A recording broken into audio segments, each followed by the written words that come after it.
Hi everyone. I want to share my thoughts on what I see happening in the house market in the coming year. First, let's talk about interest rate. It looks like they are going down, which is good news for anyone thinking about buying home.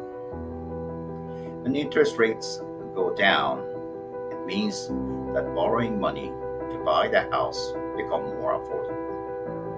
As a result, I predict next year we will see the housing market start to hit up again. That means home prices are likely to go up.